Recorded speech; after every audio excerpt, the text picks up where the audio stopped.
उग्रेशन वस्तुतः उग्र हो उठा। उसने पुष्पदंत, हिरण्यगर्भ, श्यामल, चपल, रक्तलोचन, सुमुख, भृंगी आदि अनेक प्रमुख शिवगण और देवगण आदि को बुरी तरह आहत कर दिया। वे सभी रण विमुख हो गए। केवल मुनि कुमारों के साथ गणेश्वर ही युद्ध कर रहे थे। उसने सोचा, समस्त विग्रह की जड़ यही बालक है। इसका वध होते ही शिवगण आदि पराजित हो जाएंगे, फिर कोई भी युद्ध करने का साहस ना करेगा। इसीलिए सर्वप्रथम इसी को समाप्त करना चाहिए। ऐसा विचार कर उग्रेशन विनायक की ओर क्रोधपूर्वक बढ़ा। उसकी गर्जना का उत्तर गर्जना से मिला तो उसने भयंकर बाण वर्षा आरंभ कर दी। भगवान मयूरेश्वर ने उसके सभी बाण काट डाले और अपने बाणों से उसे पीड़ित करने लगे। दैत्यराज ने भगवान भास्कर का स्मरण किया और सूर्य प्रदत्त दिव्यास्त्र को धनुष पर चढ़ाकर भगवान मयूरेश पर छोड़ दिया। किंतु भगवान गणेश्वर के परशु प्रहार से उसके हजारों टूक हो गए। उसके हाथ के भी सैकड़ों खंड हुए और धनुष धरती पर आ गिरा। अब उसने चक्र चलाया, वह भी भगवान गणेश्वर द्वारा प्रक्षेपित शूल से टकराकर दैत्यराज के ही मस्तक पर आ गिरा। इससे उसके कानों सहित कुंडल पृथक हो गए तथा वह शूल कान, कुंडल और मुकुट के सहित गणेश्वर के पास लौट आया। उग्रेशन को शूल के इस प्रभाव पर बड़ा आश्चर्य हुआ और भयभीत एवं आशंकित होते हुए भी उसने क्रोध प्रदर्शित किया। मूर्ख, तू इस सामान्य कार्य को दुस्तर समझता है। तूने मेरे कान काटे हैं तो मैं तेरी नाक उड़ाए देता हूँ। ले देख मेरा पराक्रम। यह कहकर वह खड्ग तानकर मयूरेश पर झपटा, किंतु जब उसे सर्वत्र मयूरेश ही मयूरेश दिखाई देने लगे, सब और असंख्य मयूरेश अट्टहास कर रहे थे, उसका साहस टूट गया और पलायन के विचार से अपने दुर्ग में लौटने का विचार किया। किंतु उस और भी बहुत से मयूरेश अट्टहास करते प्रतीत हुए। भय के कारण नेत्र बंद किए तो हृदय में भी मयूरेश ही दिखाई दिए।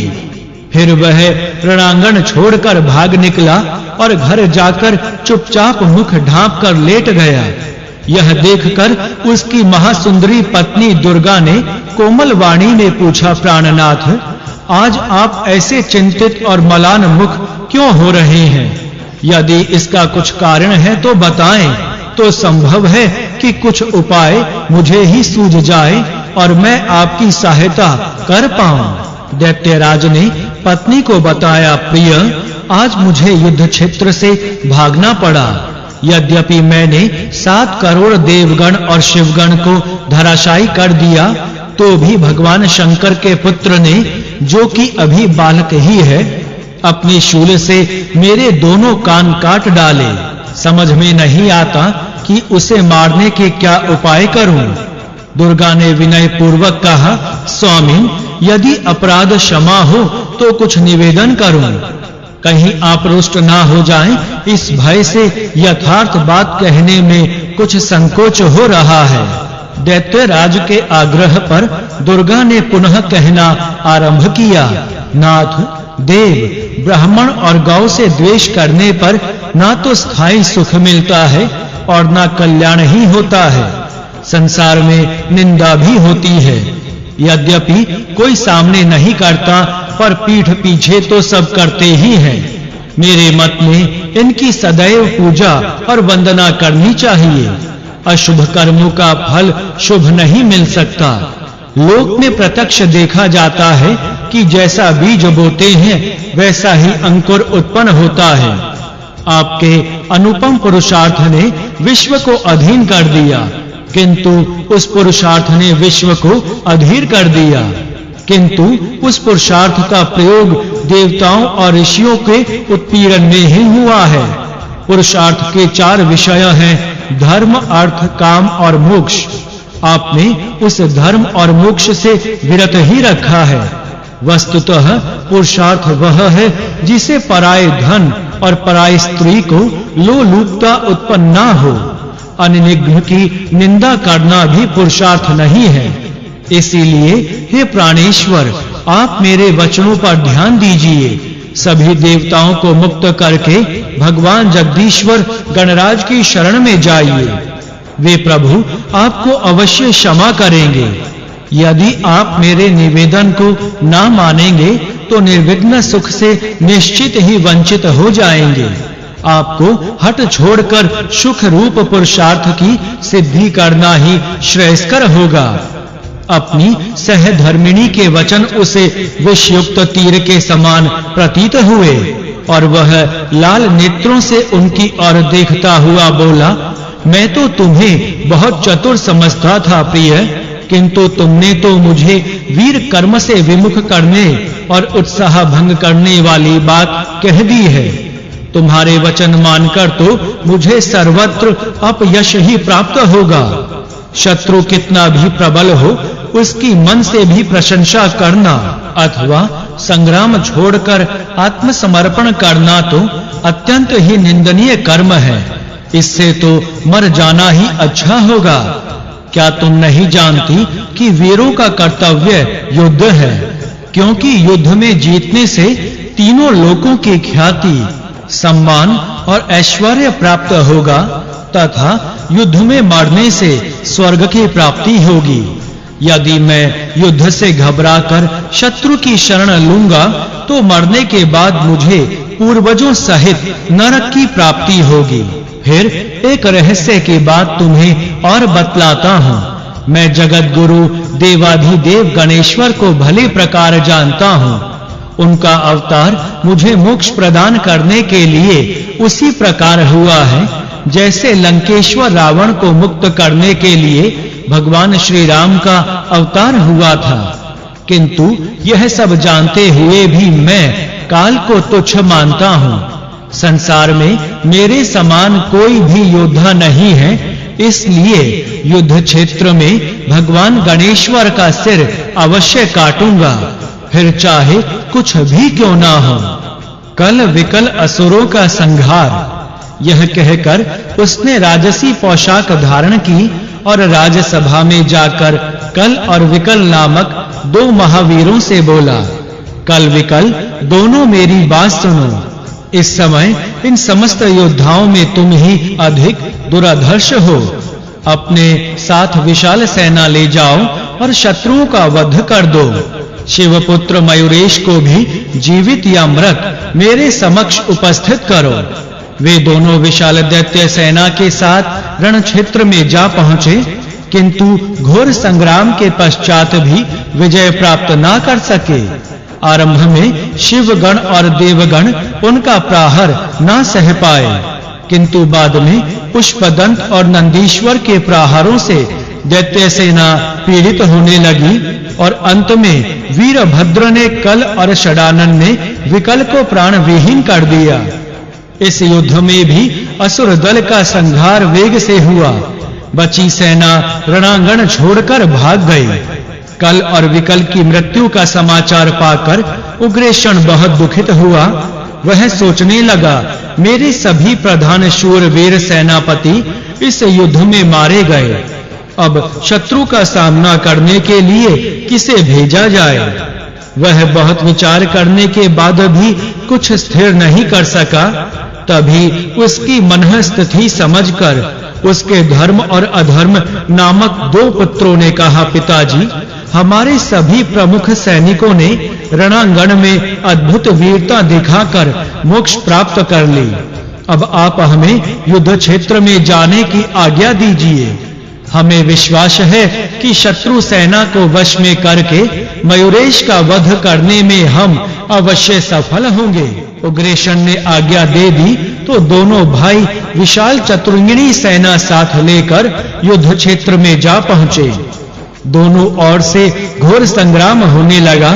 दैत्यराज के दोनों पुत्र अत्यंत बलवान थे। उन्होंने वीरभद्र, हिरण्यगर्भ, भूतराज और मयूरेश्वर की सेना को बुरी तरह आहत किया। यह देखकर मयूरेश्वर ने उन दोनों को एक साथ ऊपर उठाया और आकाश में चक्र के समान घुमाकर धरती पर फेंक दिया। दोनों के ही सैकड़ों खंड हो गए। तभी विजयोल्लास से ऋषि गण और शिवगण भगवान गणेश्वर की जय का घोष करने लगे। पराजित दैत्य सेना ने भागकर अपने राजा को समाचार दिया, राजाधिराज, आपके पुत्र बड़ी वीरता से लड़े थे, किंतु मयूरेश के सामने उनकी एक ना चली और वे मारे गए।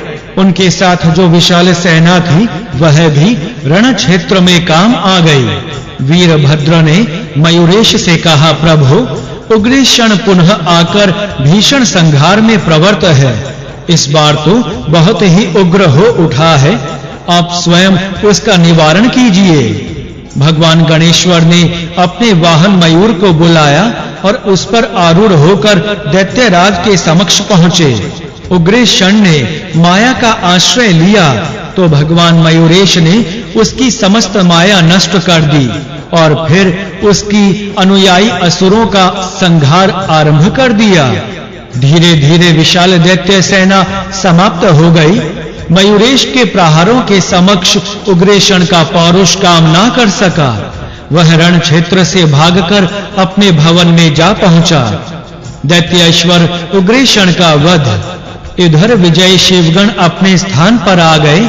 शिव शिवा ने मयूरेश से विश्राम करने का आग्रह किया। तभी देव ऋषि नारद जी बोल उठे, माता पार्वती जी, मुझे यहाँ पड़े पड़े बहुत दिन व्यतीत हो गए।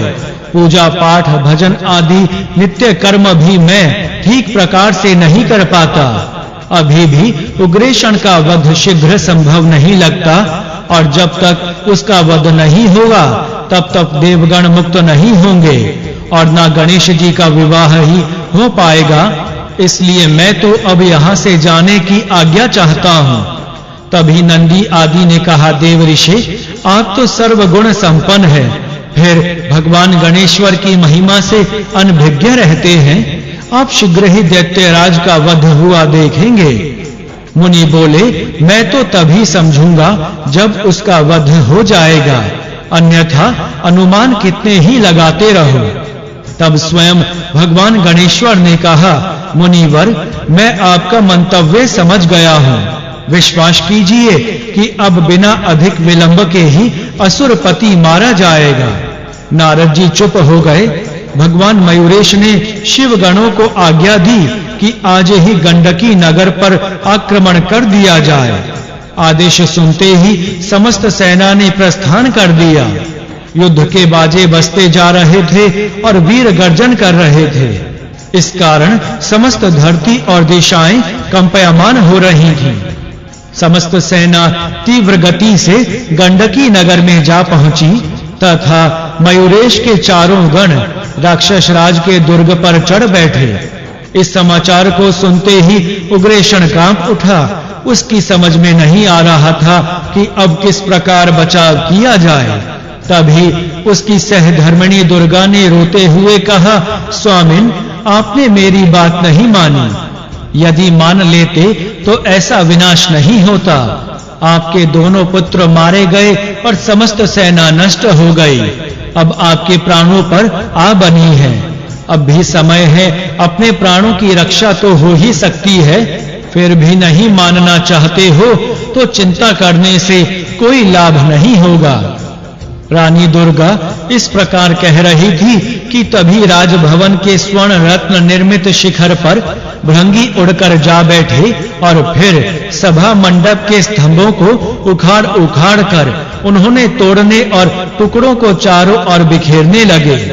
यह देखकर हजारों असुर मारो मारो पुकारते हुए अस्त्र शस्त्र हाथ में उठाए उनकी ओर दौड़ पड़े। भृंगी वीर तो उनकी प्रतीक्षा कर ही रहे थे। उन्होंने कुछ ही देर में असुरों को धराशायी कर दिया। अब उन्हें कुछ देर प्रतीक्षा की, किंतु कोई भी असुर सामने नहीं आया। तब वे उग्रेषण के भवन में घुस गए और उन्होंने दैत्यराज को विश्राम करते देखा। वह सोने का बहाना बनाकर नेत्र मूंदे पड़ा था, इसीलिए उन्होंने उसके कान और केश खींचने आरंभ किए। विवश हुआ दैत्यराज उठकर बाहर आ गया और उसने भृंगी गणों को अपने आघातों से व्याकुल कर दिया। शिवसेना बहुत आगे बढ़ गई थी। उग्रेशन ने भी भयंकर युद्ध कर सेना को पीछे हटने को विवश कर दिया। तभी सहसा उसे मयूरेश के विराट रूप के दर्शन हुए। उनका मस्तक अंतरिक्ष में, चरण पाताल में तथा कान सब दिशाओं में फैले हुए थे। उनके 1000 मस्तक, 1000 नेत्र, 1000 हाथ और इतने ही चरण थे। इस रूप के दर्शन करके उसे भगवान भास्कर के वे वचन याद आ गए, जिनके अनुसार ऐसे ही दिव्य पुरुष के द्वारा मृत्यु होनी थी। वह समझ गया कि अंतकाल समीप है, फिर भी उसने समर्पण की अपेक्षा युद्ध करना ही उचित समझा और भयानक अस्त्रों से प्रहार करने लगा। किंतु भगवान मयूरेश ने उनके सभी शस्त्रास्त्र काट गिराए। अब वे मयूर से उतरे और उन्होंने पवित्र जल से आचमन करके अमृत बीज युक्त मंत्र का जप करते हुए अत्यंत तेजस्वी परशु को अभिमंत्रित किया तथा दैत्यराज के सामने जाकर उसकी नाभि पर प्रहार किया। तब अपने घोर शब्द द्वारा त्रैलोक्य को गुंजाता हुआ वह परशु नाभि में जा घुसा, जिससे अमृत स्थली ध्वस्त हो गई और वह तुरंत ही धराशायी हो गया। दैत्यराज के मरते ही सर्वत्र उल्लास छा गया। मुनिगण, देवगण आदि सभी निर्भय हो गए। आकाश में अप्सराएं नाचने और पुष्प वर्षा करने लगी।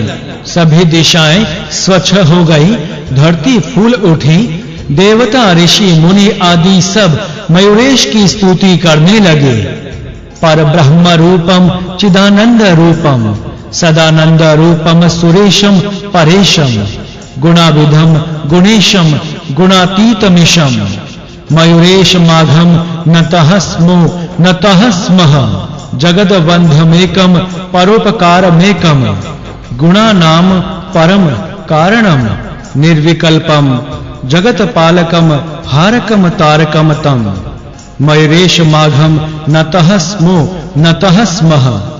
जो प्रभु पर ब्रह्म चिदानंद सदानंद स्वरूप सभी देवताओं के अधीश्वर परमेश्वर, गुणों के समुद्र एवं गुणों के स्वामी, किंतु गुणों से परे हैं, उन आदि देव परमात्मा मयूरेश को हम नमस्कार करते हैं, जो संसार भर के एकमात्र वंदनीय, एकमात्र ओंकार, गुणों के परम कारण, कल्प रहित, विश्व पालक, संहारक और उद्धार करने वाले हैं। उन आदि देव मयूरेश को हम नमस्कार करते हैं। हे गजानन, हे गणराज, वस्तुतः हम आपके योग्य सुंदर स्तवन में समर्थ नहीं हैं।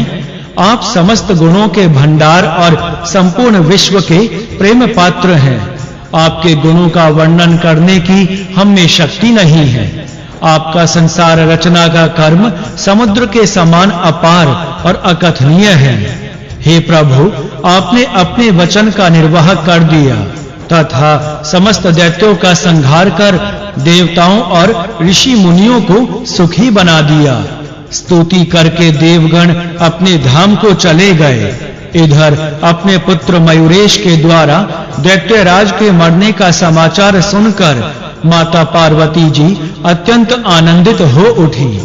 भगवान शिव जी के साथ वे तुरंत अपने पुत्र के पास पहुंची और उन्हें अपने हृदय से लगा लिया। शिवगण मयूरेश्वर का जय घोष करने लगे। बोलिए भगवान श्री गणेश की जय। जय श्री गणेश। 8वां अध्याय भगवान मयूरेश का सिद्धि बुद्धि के साथ पाणी ग्रहण। उग्रेषण की मृत्यु का समाचार मिलते ही उग्रेषण के माता पिता विलाप करने लगे। रानी दुर्गा के करुण क्रंदन से दैत्य नगरी में सर्वत्र शोक छा गया। दैत्यराज के लिए चंदन चिता तैयार की गई और रानी दुर्गा भी अपने पति के साथ सती हो गई। तदोपरांत उग्रेषण के पिता चक्रपाणी उस नगरी के राजा हुए। भगवान विष्णु आदि सब देवताओं को मुक्त कर दिया गया तथा भगवान मयूरेश की सेवा में उपस्थित होकर उनकी स्तुति की और फिर निवेदन किया, प्रभु आप ही समस्त चराचरमय विश्व के उत्पत्ति, पालन और संहार करता है। आपकी माया से मोहित हुए जीव आपको जान नहीं पाते। आज आपके दर्शनों का सौभाग्य हमें प्राप्त हुआ है, इस कारण हमारा जीवन सफल हो गया है। भगवान मयूरेश ने प्रसन्न होकर कहा, राजन, तुम्हारे पुत्र को मैंने विवश होकर मारा है, परंतु उसे मोक्ष की प्राप्ति हुई है। मैं तुम पर प्रसन्न हूं, इसीलिए इच्छित वर मांग लो। राजा चक्रपाणि बोले, नाथ, यदि आप प्रसन्न हैं तो मेरे भवन और नगर को पवित्र करने की कृपा कीजिए। प्रार्थना सुनकर मयूरेश अपने गणों के सहित गंडकी नगर में पधारे, जहां राज्यसभा में विद्यमान सभासदों, प्रजाजनों, मुक्त हुए विष्णु आदि देवताओं ने उनका स्वागत किया। वे स्वर्ण रत्न निर्मित भव्य सिंहासन पर विराजमान हुए, अत्यंत शोभामय प्रतीत होते थे। देवराज इंद्र का मान भंग।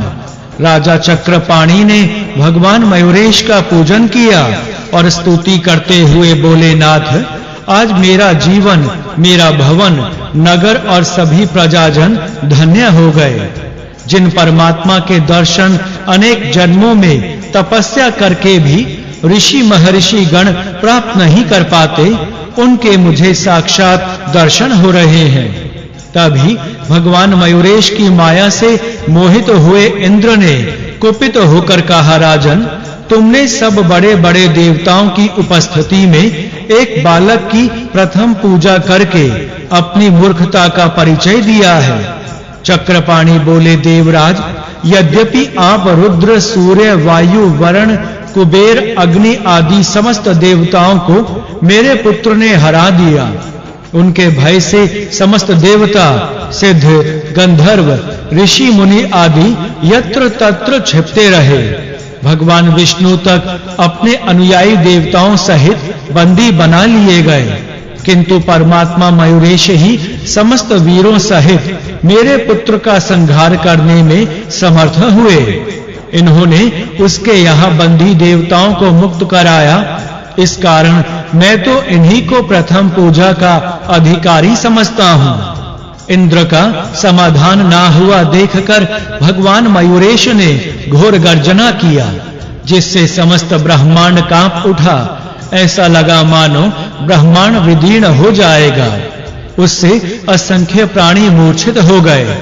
भगवान सूर्य के समान प्रकाश से विश्व व्याप्त हो गया। तद उपरांत देवताओं ने मयूरेश के रूप में 10 भुजी गजानन भगवान के साक्षात दर्शन किए। फिर तुरंत ही 10 भुजी गजानन के स्थान पर मध्य में पद्मासन पर विराजमान वक्रतुंड, अग्निकोश में शिव जी, नृत्य में सूर्य, वायव्य में माता पार्वती जी और ईशान कोण में बैठे भगवान नारायण के दर्शन हुए। इससे समस्त देवगण भ्रमित हो गए। तभी आकाशवाणी हुई, परम पिता परमात्मा गजानन ही 5 रूप में प्रकट होते हैं। वे सभी विघ्नों के नाशक तथा देवता, मनुष्य, यक्ष, राक्षस और नाग सभी के पूज्य हैं। केवल इनकी पूजा से ही समस्त देवों की पूजा संपन्न हो जाती है। इसीलिए भेद बुद्धि का त्याग करना ही श्रेष्ठकर है। तभी सभी देवताओं ने भगवान मयूरेश के ओंकार स्वरूप के दर्शन किए। इससे उनका भ्रम तुरंत ही दूर हो गया और सब उच्च स्वर से भगवान मयूरेश की जय बोलने लगे। फिर सभी देवताओं ने उनका श्रद्धा भक्ति सहित पूजन किया। राजा चक्रपाणि ने भी उनका षोडशो उपचार पूजन कर स्तुति की। इसके अनंतर नारद जी ने कहा, भगवान मयूरेश ने प्रतिज्ञा की थी कि समस्त देवताओं को बंधन मुक्त कराने के पश्चात ही विवाह करूंगा। इनकी वह प्रतिज्ञा पूरी हो चुकी है। अतएव अब सिद्धि बुद्धि का विवाह इनके साथ होना शेष है। अतः कमलोद्भव भगवान ब्रह्मा जी शीघ्र ही उस कार्य को भी संपन्न कर दें। भगवान ब्रह्मा जी प्रसन्न हुए। उन्होंने अपनी दोनों पुत्रियों का विवाह मयूरेश के साथ कर दिया। फिर विदा करते हुए हाथ जोड़कर निवेदन करने लगे, प्रभु आज मेरी अभिलाषा पूर्ण हो गई। इन पुत्रियों का पालन मैंने बड़े लाड़ प्यार से किया है, अब इनकी रक्षा आप स्वयं करते रहें। भगवान मयूरेश ने ब्रह्मा जी की बात स्वीकार की। तभी दैत्यराज के यहाँ बंदी देवताओं ने प्रार्थना की, प्रभु आपकी कृपा से हम बंधन मुक्त हो गए, इसीलिए अब हमें स्वधाम गमन की आज्ञा दें। भगवान मयूरेश ने देवताओं और ऋषि मुनियों के प्रति आदर भाव प्रदर्शित करते हुए जाने की आज्ञा दे दी और वे सब उनकी जय जयकार करते हुए अपने अपने स्थानों को चले गए। लीला का संवरण। कुछ दिन बाद राजा चक्रपाणि का आतिथ्य करने के पश्चात भगवान मयूरेश ने भी भगवान शिव और माता शिवा और अपनी भार्याओं सहित अपने स्थान पर जाने की इच्छा प्रकट की, तो राजा ने बेमन से उसे स्वीकार कर पर्याप्त भेंट आदि के साथ उन सभी को विदा किया। वे स्वयं उन्हें नगर के बाहर एक योजन दूर तक पहुंचाने आए। उनके साथ सभी नागरिक भी थे। भगवान मयूरेश को विदा करते समय सभी की आंखें अश्रुपूर्ण हो रही थी। वे बोले, प्रभु आज आप हम सेवकों को छोड़कर जा रहे हैं, किंतु हमें आपका वियोग असहनीय हो रहा है। हमारे ऊपर सदैव आपकी दया बनी रहे। भगवान मयूरेश ने चक्रपाणि और उनके समस्त प्रजाजनों को समझाया कि आप लोग निश्चिंत रहें, मेरी कृपा से आपको समस्त सुखों की प्राप्ति होगी। मेरे स्मरण मात्र से सभी संकट दूर हो जाया करेंगे। इस प्रकार आश्वासन देकर भगवान मयूरेश अपने नगर को चले गए। उनके साथ शिव शिवा, ब्रह्मा विष्णु आदि प्रमुख देवता भी थे। प्रमथादि गण उनकी जय जयकार करते चल रहे थे। निश्चित अवधि में गंतव्य स्थान पर पहुंचकर सभी ने विश्राम किया और कुछ दिन बाद की बात में निकल गए। दोनों बहुओं को पाकर माता पार्वती जी बहुत प्रसन्न थीं। वे भी उनकी बहुत सेवा करती थी तथा आशीर्वाद पाते थीं। शिवगण भगवान मयूरेश को प्रसन्न करने का सदैव यत्न करते रहते। तभी एक दिन शिव शिवा, ब्रह्मा विष्णु आदि के समक्ष मयूरेश ने गंभीर वाणी में कहा, देवगण मैं एक महत्वपूर्ण बात कहता हूँ, आप ध्यान देकर सुने।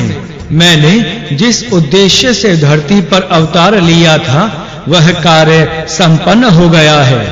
असुरों के मरने से पृथ्वी का भार भी उतर चुका और दैत्य के कारागार में बंधनग्रस्त देवता भी मुक्त हो गए। स्वाहा, स्वधा और वशकार भी पहले के समान निःशंक रूप से हो रहे हैं। इसीलिए मेरे अवतार का प्रयोजन पूर्ण होने पर मेरा कोई शेष नहीं रहा और मेरे स्वधाम गमन का अवसर आ गया है। यह सुनकर दुखित देवताओं ने सजल नेत्रों से कहा, प्रभु आप हमें त्याग कर क्यों जा रहे हैं? अब यदि पुनः दैत्य उत्पन्न हो गए तो हमारी रक्षा किस प्रकार होगी? प्रभु चिंता ना करो। भगवान मयूरेश ने आश्वासन दिया, जब कोई संकट उपस्थित हो तब मुझे याद करना, मैं सदैव तुम्हारी रक्षा करूंगा। माता पार्वती जी को तो उनके वचन सुनकर मूर्छा ही आ गई। वे बोले, पुत्र तुम्हारे बिना कैसे जीवित रहूंगी? मुझे छोड़कर कहीं नहीं जाओ। भगवान मयूरेश ने समझाते हुए कहा, माते मैं भी तुम्हारे वियोग से दुखित हूँ, किंतु सदैव एक स्थान पर नहीं रह सकता, इसलिए विवश हूँ। जब द्वापर में मुझे एक भयानक असुर को मारने के लिए अवतार लेना होगा, तब तुम्हारे पुत्र रूप से प्रकट होकर पुनः सुख प्रदान करूंगा। तभी षडानन ने रोते हुए कहा, मुझे भी साथ ले चलो। इस पर उन्होंने अपना मयूर षडानन को प्रदान करते हुए कहा, मयूरध्वज मैं सभी के अंतर में निवास करने वाला होने के कारण हृदय में भी सदैव विद्यमान रहता हूँ, इसीलिए मुझे निरंतर अपने साथ समझो। ऐसा कहकर भगवान गणेश्वर वहीं अंतर्ध्यान हो गए।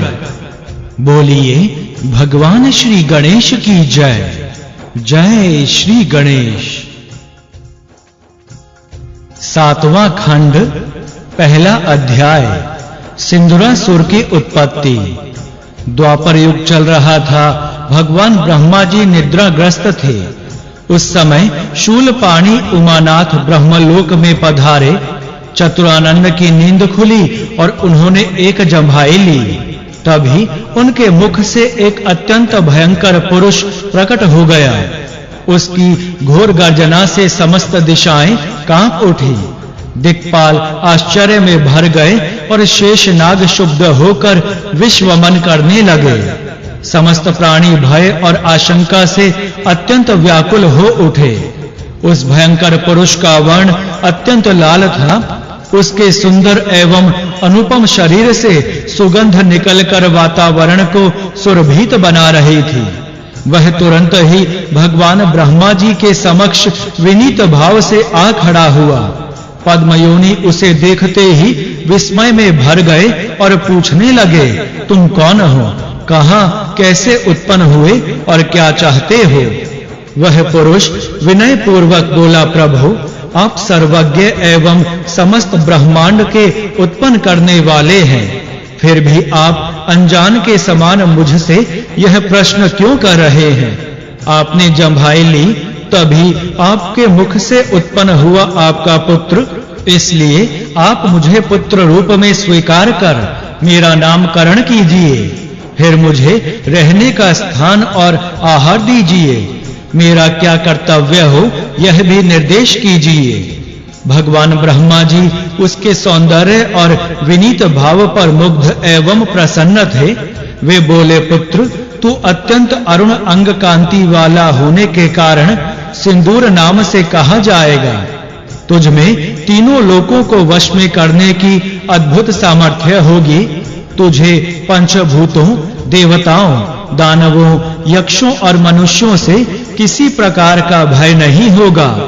इंद्र आदि लोकपाल भी तेरा कुछ ना बिगाड़ सकेंगे। दिन हो या रात्रि तुझे भय की प्राप्ति नहीं होगी। पुत्र ने आज्ञाकारी सेवक की भांति मस्तक झुकाया। भगवान ब्रह्मा जी उससे और भी संतुष्ट हुए। उन्होंने पुनः कहा, पुत्र तुझे किसी भी सजीव या निर्जीव वस्तु से भय नहीं होगा। जब तू क्रोध पूर्वक किसी को भी अपनी विशाल भुजाओं में जकड़ लेगा, तब उसके शरीर के सैकड़ों खंड हो जाएंगे। अब तू तीनों लोकों में जहां कहीं भी रहना चाहे वहां रह, तुझे कोई रोक नहीं सकता। सिंदूर ने श्रद्धा भक्ति पूर्वक पिता के चरणों में प्रणाम किया और फिर कोमल वाणी से बोला, अखिल ब्रह्मांडेश्वर आप सत्व, रज और तम तीनों गुणों के साधन द्वारा संसार की उत्पत्ति, स्थिति और प्रलय करते हैं, जबकि आपके साथ ही समस्त विश्व तमसाव्रत होकर सो जाता है। करोड़ों कल्पों तक घोर तपस्या करने पर भी आपके दर्शन संभव नहीं होते, किंतु मुझे वे सहज ही प्राप्त होते हैं। अब इससे बढ़कर और सौभाग्य की कौन सी बात होगी? यह कहकर सिंदूर ने चतुरानन प्रभु की परिक्रमा की और चरणों में प्रणाम कर तथा उनकी आज्ञा लेकर पृथ्वी की ओर चल पड़ा। अभी कुछ ही योजन दूर गया होगा कि उसके मन में एक शंका उत्पन्न हो गई। ना जाने कितनों जन्मों के पुण्य संचित होने पर, कठोर तपस्या करने पर ऐसे वरदान की प्राप्ति हो सकती होगी, किंतु मुझे तो बिना जप तप और वेदाध्ययन आदि किए सहज में यह दुर्लभ वर प्राप्त हो गए। कहीं ऐसा तो नहीं कि मेरे पिता ब्रह्मा जी ने मुझे वैसे ही बहला दिया हो, इसीलिए इसकी परीक्षा करनी चाहिए कि यह वरदान सत्य है या नहीं। सिंदूर का वर की परीक्षा का प्रयत्न करना। उसने पुनः सोचा, किंतु इनकी परीक्षा कैसे हो? यहाँ कोई भी ऐसा प्राणी दिखाई नहीं देता जिसे पकड़कर देख लूं कि उसके सैकड़ों खंड होते हैं या नहीं। अब कहां चलूं? कहीं कोई भी दिखाई नहीं देता। तब क्यों ना ब्रह्मा जी पर ही इसका परीक्षण कर लिया जाए। ऐसा निश्चय कर वह पुनः ब्रह्मलोक की ओर लौटा। उसने ब्रह्मा जी के पास जाकर घोर गर्जन किया और अपनी भुजाओं को तोलने लगा। पद्मयोनि उसके हाव भाव को देखकर मन में ही ताड़ गए, इसीलिए भय के कारण दूर जाकर बोले, कहो पुत्र, कैसे लौटाए? सिंदूर ने कहा, पिताजी, मैं आपके वर की परीक्षा करना चाहता हूँ। जब मुझे कहीं भी कोई दिखाई ना दिया तो यहाँ आना ही उचित प्रतीत हुआ। ब्रह्मा जी ने दूर से ही कहा, पुत्र, मैंने तेरी सुंदरता देखकर ही मोहवशात तुझे वर प्रदान किया था। मुझे तेरी इस कुटिलता और दुष्टता का भान नहीं था कि तू मेरे वरदान का परीक्षण मुझ पर ही करेगा।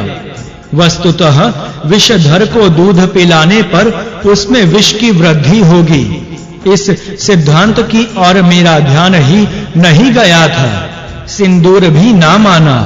वह ब्रह्मा जी की ओर बढ़ने लगा तो वे पीछे हटते हुए बोले, अरे मूढ़, अब तू असुर भाव को प्राप्त होगा और तुझे मारने के लिए गजानन भगवान अवतार लेंगे।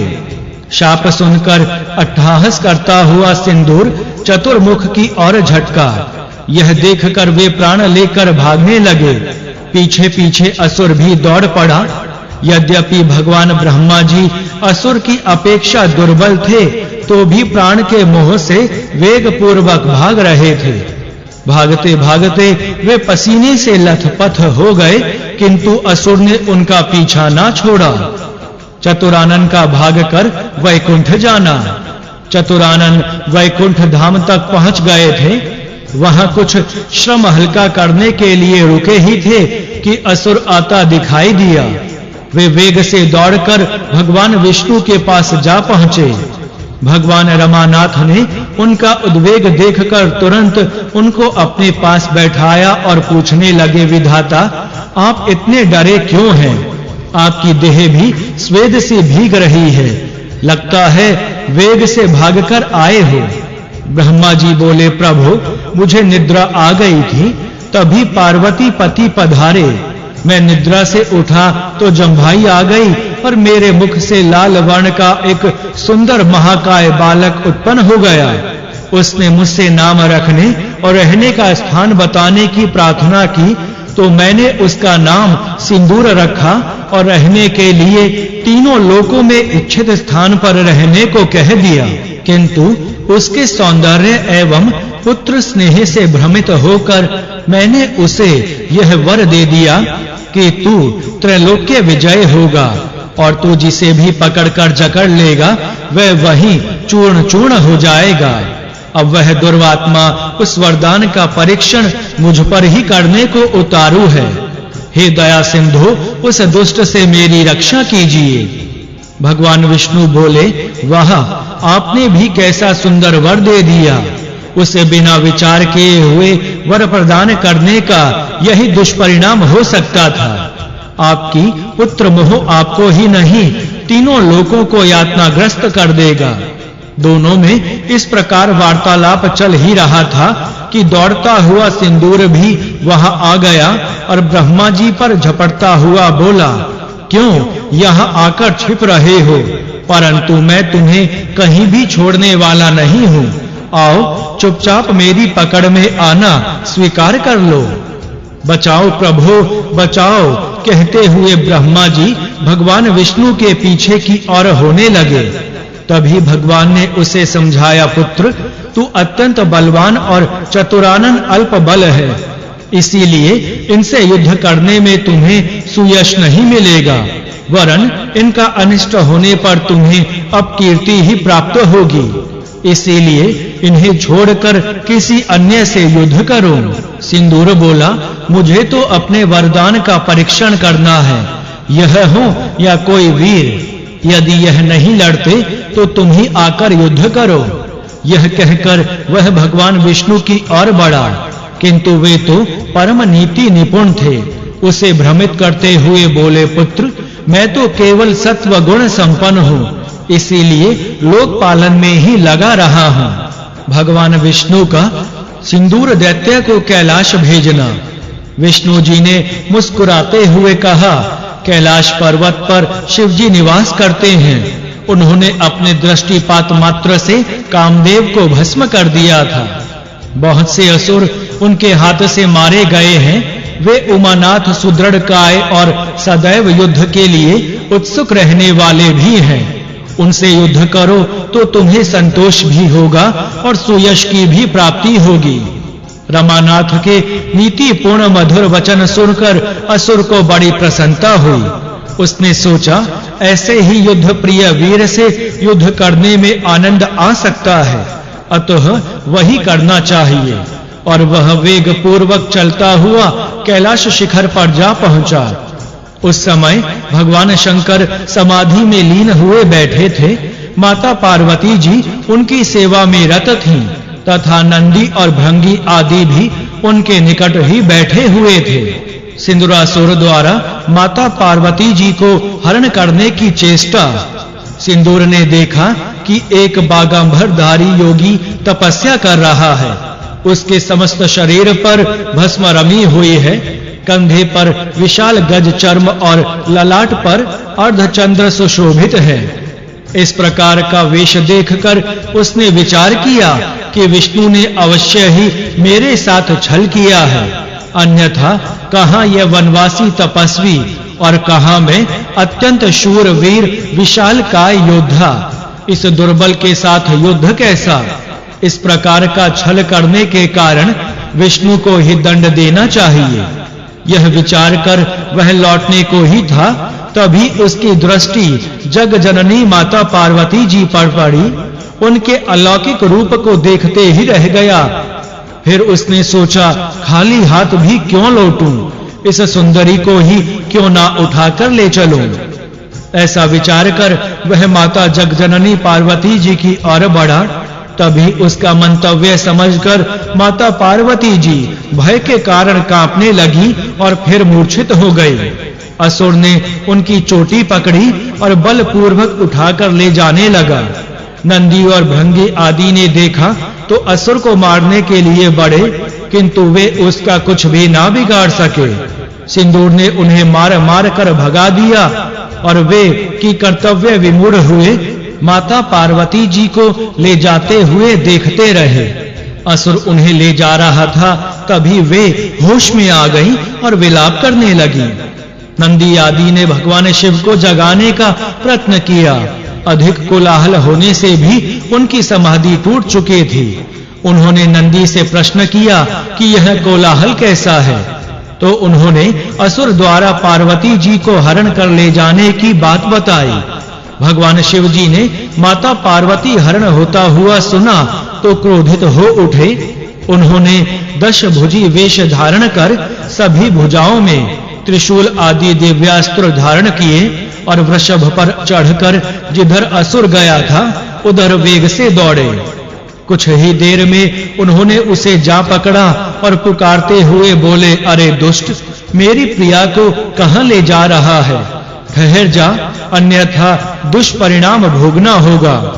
उसने पीछे फिर देखा तो अट्टहास करता हुआ बोला, अरे मूर्ख तापस, क्या मच्छर के समान भिनभिनाता है?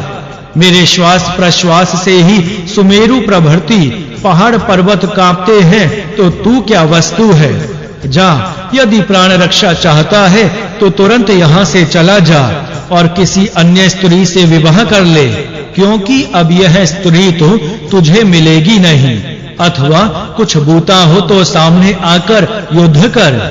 भगवान शिव जी भी क्रोध पूर्वक उसकी ओर बढ़े, बोले, मुझ महाकाल से लड़ना चाहता है तो लड़ ले, तब तुझे शीघ्र ही ज्ञात हो जाएगा कि दुष्कर्म का क्या फल होता है।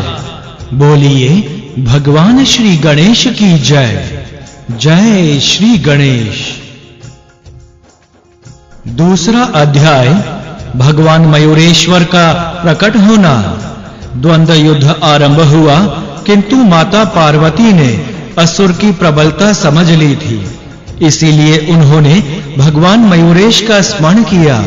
इस कारण एक अत्यंत तेजस्वी ब्राह्मण के रूप में वे प्रकट हो गए और अपने परशु के स्पर्श से महासुर को पीछे हटाते हुए बोले, असुरराज, माता पार्वती जी को मेरे पास छोड़कर भगवान शिव जी से युद्ध करो, फिर जो जीतेगा वही माता पार्वती को पा लेगा। असुर ने उनकी बात मान ली और जग जननी को उनके पास छोड़कर भगवान शिव जी से युद्ध करने लगे। वह जब जब भगवान शिव जी को अपने भुज पाश में लेने का प्रयत्न करता, तब तब भगवान मयूरेश अदृश्य रूप से अपने परशु का उसके वक्षस्थल पर परशु प्रहार कर देते। इसलिए उस समय अत्यंत व्याकुल हो उठता और उन्हें भुज पाश में ना पाता था।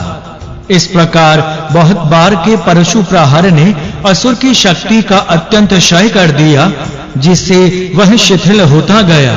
तभी भगवान शंकर ने उसके वक्षस्थल पर त्रिशूल का तीव्र प्रहार कर दिया, जिसे वह सहन ना करके धरती पर गिर पड़ा।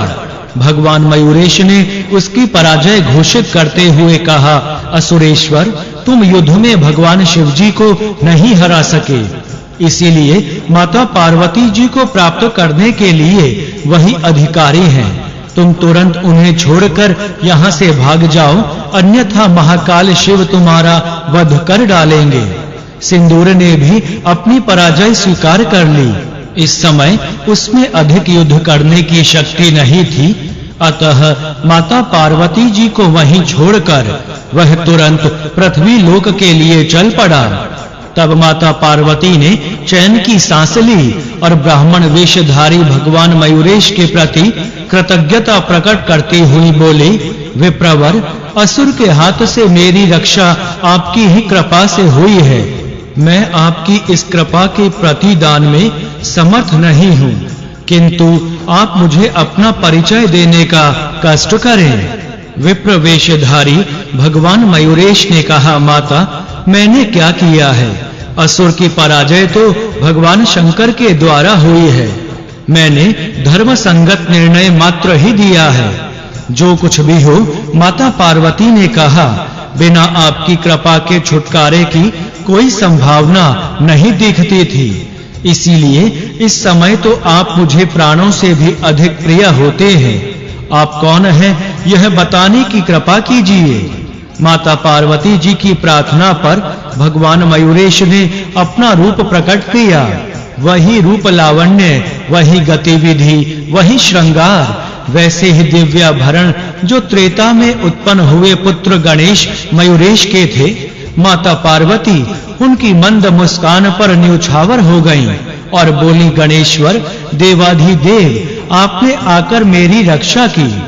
भगवान मयूरेश ने कहा, माते, आश्चर्य ना करो, मैं पुत्र रूप में सदैव आपके पास हूँ। त्रेता युग में स्वधाम गमन के समय आपने पुनः दर्शन की इच्छा प्रकट की और मैंने द्वापर में दर्शन देना स्वीकार कर लिया था। अतएव मैं इसी सिंदूरासुर को मारने के लिए आपके पुत्र के रूप में पुनः अवतार लूंगा। उस समय गजानन नाम से मेरी प्रसिद्धि होगी। यह कहकर भगवान मयूरेश वहीं अंतर्ध्यान हो गए। माता पार्वती उनका वियोग दुख ना सहन करने के कारण मूर्छित होने लगी, तो भगवान शिव जी ने उन्हें संभालते हुए कहा, प्रिय, सावधान हो जाओ, मयूरेश सदैव तुम्हारे साथ हैं। अपने हृदय में उनका दर्शन करो, उनका कथन कभी मिथ्या नहीं हो सकता। शिव जी के वचनों से माता पार्वती जी को शांति हुई और वे उनकी आज्ञा से वृषभारूढ़ होकर उनके साथ कैलाश के लिए रवाना हो गईं। वह मार्ग पार करने में उन्हें अधिक विलंब ना लगा। अब समाचार ज्ञात होने पर शिवगण मयूरेश्वर का आभार मानने और उनकी जयकार बोलने लगे। सिंदूरासुर द्वारा दिग्विजय। कैलाश से चलकर वह असुर पृथ्वी लोक में गर्जन करता हुआ घूमने लगा। उसके गर्जन से पृथ्वी कंपयमान होती, पर्वत शिखर और वृक्ष धराशायी होते तथा भयभीत पक्षी और पशु इधर-उधर भागते फिरते थे। आसुरी प्रकृति के मनुष्यों ने भी सिंदूर को अत्यंत बलवान जानकर उनका अनुगामी होना स्वीकार कर लिया। इस प्रकार से मनुष्यों का जमघट बढ़ने लगा। वे सदा उनका आदर करते और आज्ञा पालन में तत्पर रहते थे। धीरे धीरे उनके अनुयायियों, साथियों, मित्रों की संख्या बढ़ती गई। अनेक प्रकार के शस्त्रास्त्र एकत्र होने लगे। हाथी, घोड़े, रथ और पैदल सेनाएं एकत्र होने लगी। इस प्रकार उनकी शक्ति दिनों दिन बढ़ती जा रही थी। अब उसने दिग्विजय का निश्चय किया। आक्रमणों की श्रृंखला बढ़ती गई। जिस राज्य पर चढ़ाई की वही अधीन हो गया। अनेक राजे मारे गए, अनेक बंदी हो गए। अनेकों ने धनांश, मणि, रत्न, वस्त्र आदि भेंट देकर संधि कर ली। अनेक नरपति राज्य छोड़कर वनवासी तपस्वी हो गए। इस प्रकार वह जिधर निकल जाता उधर ही रक्त की नदियां बहा देता। भीषण नरसंहार की उसकी प्रवृत्ति बन गई। उसका सामना करने की शक्ति किसी नरेश में नहीं रही। अंत में तो यह स्थिति हुई कि वह जिस राजा से जो कुछ मांगता वही उसे बिना विलंब, बिना विरोध प्राप्त हो जाता। जब कोई राजा विरोधी ना रहा तो उसने ऋषि मुनियों की ओर कुदृष्टि की। ना जाने कितने तपस्वी मार डाले और कितने कारागारों में डाल दिए गए। जो चुपचाप गिरी गुफाओं में जा छिपे वे ही अपनी जीवन रक्षा में सफल रहे। अब मठ और मंदिर की बारी थी। सभी को क्षति पहुंचाई गई, सभी नष्ट कर दिए गए, प्रतिमाएं खंडित कर दी गई। वैदिक क्रियाकलाप अपराध घोषित हुआ। स्वाहा, स्वधा, वशत्कार के स्वरों का लोप हो गया। सर्वत्र हाहाकार सुनाई देने लगा। पृथ्वी विजय के पश्चात स्वर्गलोक पर चढ़ाई की गई। तब भगवान ब्रह्मा जी प्रदत्त वरदान की बात सभी को विदित हो गई थी। इसीलिए देवगण बहुत कुछ सावधान हो चुके थे। बहुत से देवता पहले ही गिरी कंदराओं में जा छिपे थे। असुरों ने अमरावती पर आक्रमण किया तो देवराज ने पर्याप्त प्रतिरोध के पश्चात हथियार डाल दिए और स्वर्ग छोड़कर अन्यत्र चले गए। देवताओं द्वारा भगवान विनायक की स्तुति करना। अवसर प्राप्त होने पर देवताओं ने गुप्त गोष्ठी की जिसमें सिंदूरासुर को परास्त करने के संबंधी विचार ही चला। बहुत सोच विचार के पश्चात ही यह समझ में ना आ रहा था कि असुर को किस प्रकार हराया जाए। अंत में देव गुरु बृहस्पति ने उपाय सुझाया, भगवान मयूरेश का स्मरण करो, वे ही इस संकट को दूर करने में समर्थ हैं। देवताओं ने पूछा, वे भगवान कहाँ मिलेंगे? यह हमें ज्ञात नहीं है, बताइए। उनसे प्रार्थना करने कहाँ चला जाए? देवगुरु बोले, अरे वे प्रभु तो सर्वत्र विद्यमान हैं। यहीं रहते हुए भक्ति भाव पूर्वक उन्हीं भगवान विनायक की स्तुति करो। वे अवश्य ही प्रसन्न होकर अवतार लेंगे और समस्त संसार को भय मुक्त करने के लिए असुर राज को समाप्त कर डालेंगे। तुमको भी अपने धाम की प्राप्ति हो जाएगी। भगवान बृहस्पति से प्रेरणा प्राप्त कर समस्त देवगण एकत्र होकर शांत, विकार रहित, भय रहित एवं भक्ति भाव सहित बैठ गए और भगवान विनायक देव की स्तुति करने लगे। जगतः कारणम योऽसोः रवि नक्षत्र संभवः सिद्ध साध्य गणाः सर्वे यत एव च सिंधवः गंधर्वः किन्नरा यक्षः मनुष्यो रग राक्षसः यत चराचरम विश्वम तम नमामि विनायकम। जो विनायक देव संसार के कारण सूर्यों और नक्षत्रों को भी उत्पन्न करने वाले, सभी सिद्धगण, साध्यगण, समुद्र, गंधर्व, किन्नर, यक्ष, मनुष्य, नाग, राक्षस आदि को प्रकट करने वाले तथा जिनसे इस चराचर रूप संपूर्ण विश्व का प्रादुर्भाव हुआ है, उन्हें हम नमस्कार करते हैं।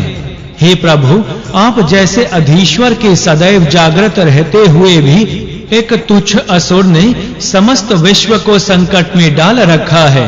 इस स्थिति से हमें केवल आपका ही भरोसा है, क्योंकि हे नाथ, अब हम किसकी शरण में जाएं?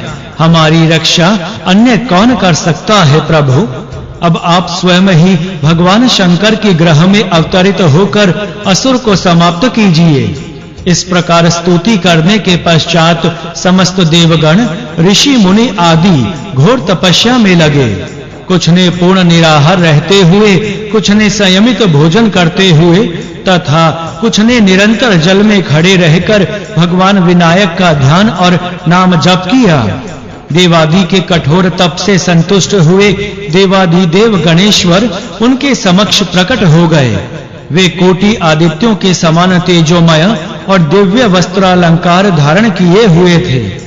देवता आदि ने उनके दर्शन कर हाथ जोड़े और चरणों में साष्टांग दंडवत की तथा खड़े होकर उनकी स्तुति करने लगे। प्रभु, हम आज धन्य हो गए। आपके अलभ्य दर्शन का सौभाग्य हमें प्राप्त हुआ है। नाथ, सिंदूर नामक भयंकर राक्षस बड़े उपद्रव कर रहा है, अतः उसके वध का उपाय कीजिए। भक्त की अभिलाषाओं की पूर्ति में कल्पतरु के समान भगवान गणेश जी ने गंभीर वाणी में कहा, हे देवगण, मैं सिंदूर नामक उस असुर को अवश्य मार डालूंगा। तुम चिंता ना करो।